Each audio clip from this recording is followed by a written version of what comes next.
Welcome to R&R Livin' Life. In this episode we leave Longreach, visit one of the oldest towns in the Central West, check out the fantastic Aramac Lake Dun sculpture trail created by one very creative person, view the corrugated iron home of Harry and Marianne Langan Baker, who raised 11 children in the tiny house without modern conveniences in Ilfracombe, before making our way to Jericho on the banks of the Jordan River south of Lake Galilee. Our campsite beside the Longreach waterhole was enjoyable and relatively quiet. There is nothing like black soil to make you feel at home.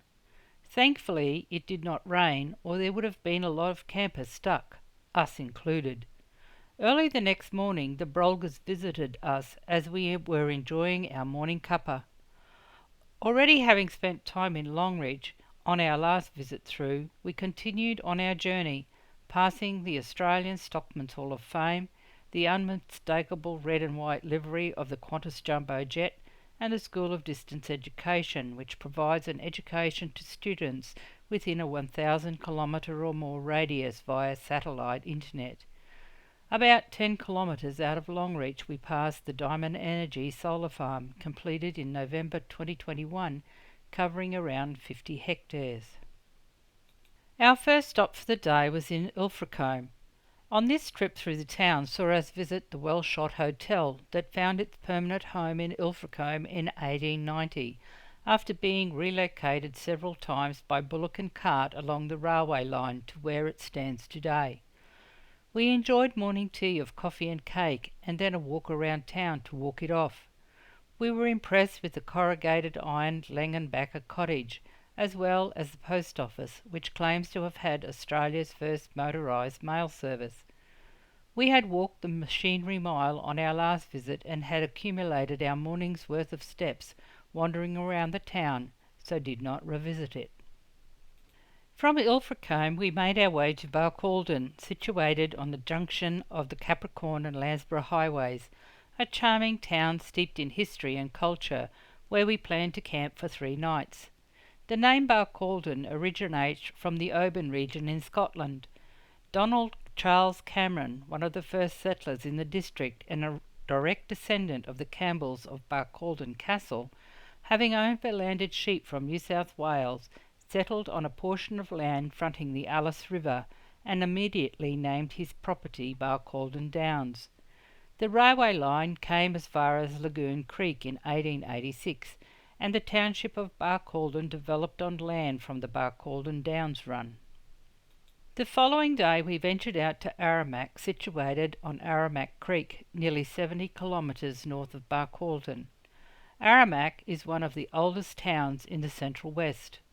Our first stop was at Aramac Creek that flows into the Thomson River about 60 kilometres west of the town, a lovely little camping spot in dry weather.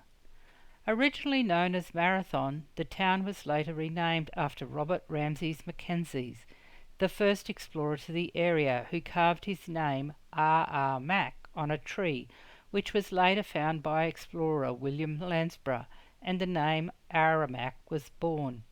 The town is supplied by 2 artesian bores connected to the Great Artesian Basin. Grazing is the predominant industry in the region. In 1860, pastoralists and explorers William Landsborough and Nathaniel Buchanan travelled through the region looking for land to acquire and came across a creek surrounded by good grazing country.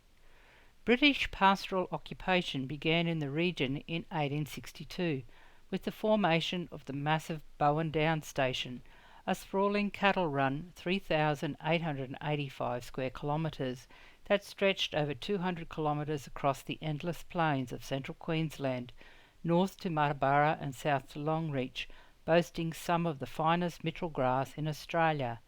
And later, in 1863, Aramac Station, originally occupying an area of approximately 2,202 square kilometres and made up of about 2/3 open and grazing country and about 1/3 described as desert country. In 1867, an employee of Aramac Station, John William Kingston, opened a bark hut store at an outlying point on the Aramac Creek that he enlarged 2 years later to include a hotel called Kingston's Bazaar, with settlement of Kingston declared a town site in 1869 and surveyed as a town in 1875. It was the region's first town and the centre of the first local government division, and to this day John William Kingston is recognised as the founder of Aramac. The area is thought to be one of the biggest wool producers in Australia, but it is the history of the local cattle industry that has made it famous, when the infamous Harry Redford, or Captain Starlight, a drover and cattle duffer, stole cattle from the Aramac area. In March 1870, Harry Redford was one of many stealing cattle from Bowen Downs. Redford and his 4 associates took advantage of floods to put together at least 800 head of cattle, though some research states 1,000 head, and an imported white bull. Knowing that the Bowen Downs cattle would be recognised locally, Redford knew he could not sell them locally, so decided to drive the cattle overland to South Australia.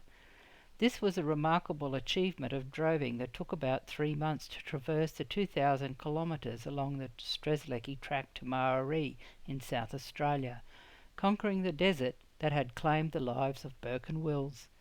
Redford sold the bull and 2 cows that were branded as stores, and the remainder of the cattle he sold to Blanchwater Station, 140 kilometres northeast of Lyndhurst and 236 kilometres southwest of Inaminka.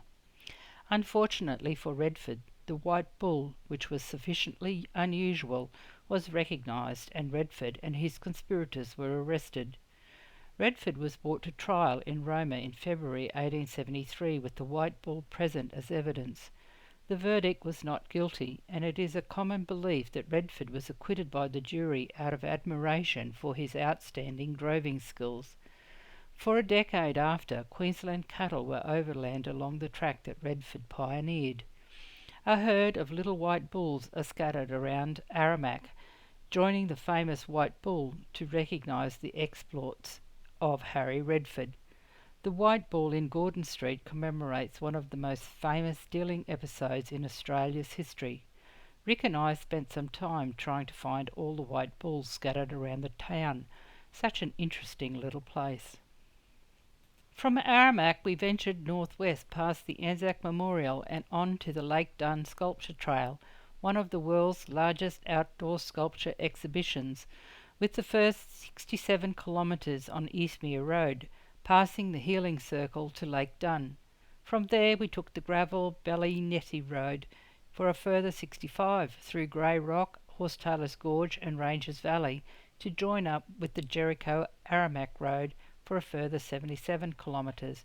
That took us back to Eastmere Road and back into Aramac, and I would agree that it is one of the most interesting drives in outback Queensland, not only for the sculptures but also the surrounding country. The metal sculptures were dotted throughout the countryside. The unique, incredible sculptures have been created by local artist Melinda Rogers, who lives on a cattle grazing property along the route.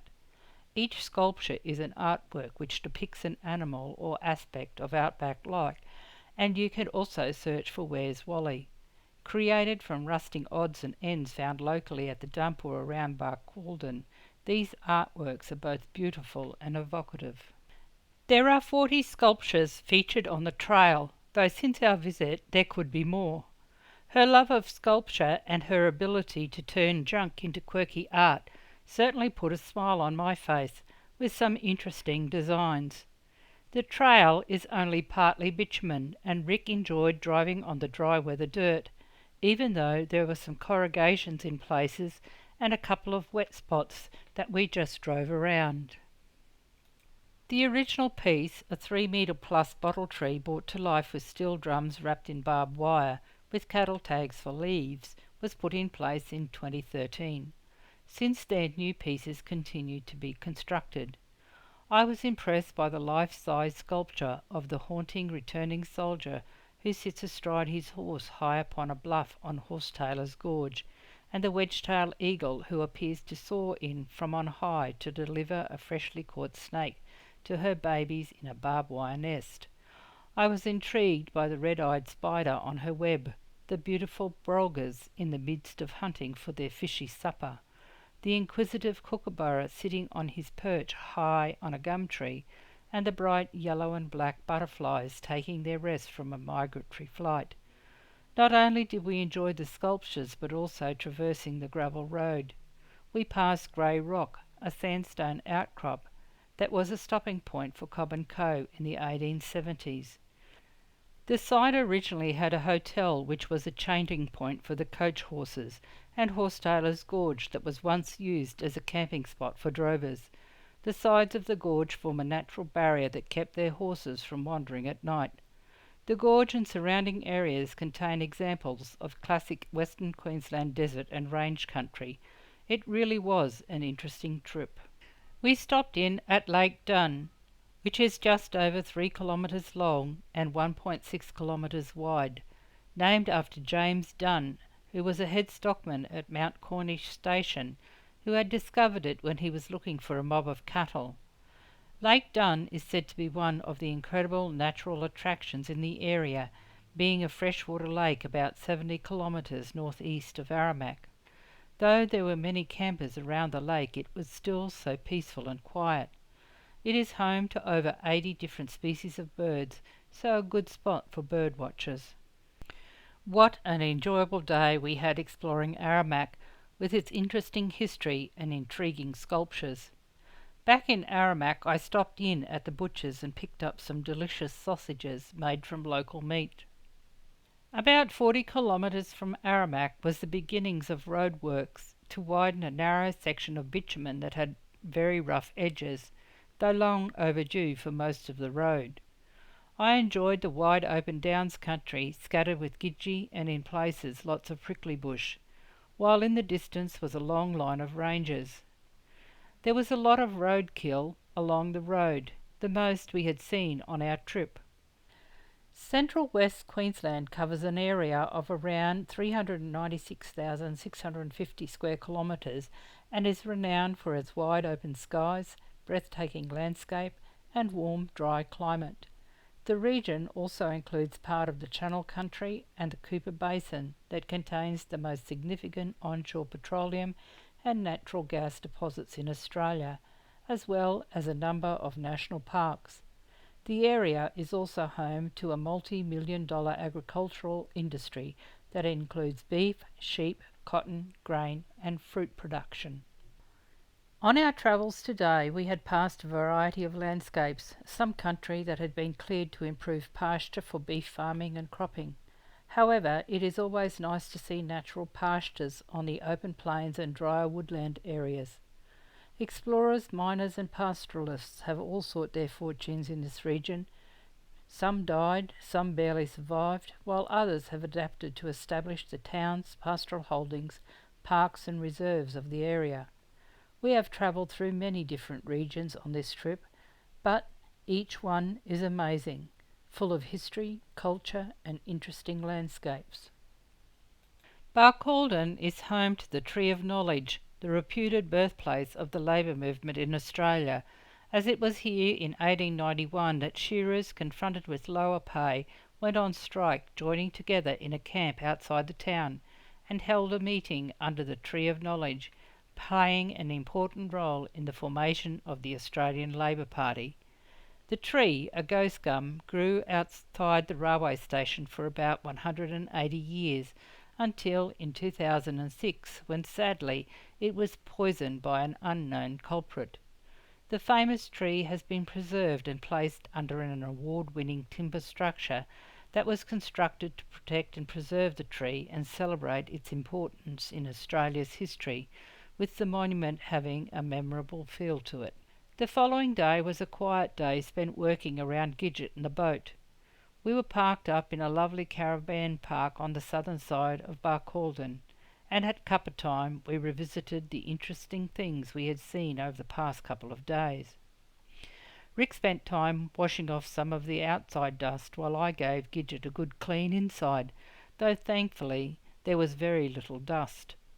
I think we had been very lucky, especially with all the dirt and gravel roads we had travelled over the past 4 or so months. If there was a dirt or gravel road, Rick took it. He really does enjoy driving these types of roads. The following morning, the temperature got down to around 4 degrees, though not the coldest morning we had had on this trip. As we were not in any hurry, we left Barcaldine around 9 o'clock. I was interested to see the second Diamond Energy solar farm completed in March 2022, the first outside of Longreach. The 93-hectare site has approximately 79,000 solar modules. The site generates approximately 53,500 megawatt hours of renewable energy each year.